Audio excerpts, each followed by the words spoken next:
po sa mga nais protektahan ang kanilang mga motor laban sa mga magnanakaw, ito po ang tinatawag na kill switch. Meron po itong kasamang remote na on and off. So, ayan.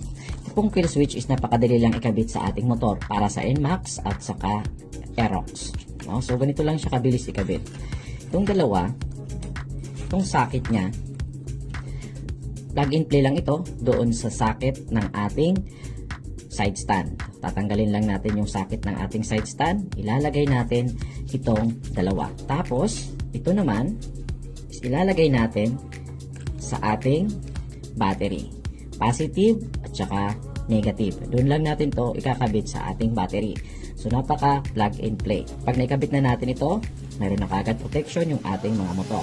So, ito yung tinatawag na kill switch. Pag pinindot natin ang on, mamamatay ang ating motor at hindi na mapapaandar. Kapag pinindot natin ang off, tsaka lang mapapaandar ang ating motor. Okay, kung magustuhan nyo ang ganitong kill switch guys, PM nyo lang ako for your orders. Follow for more. Ride safe always.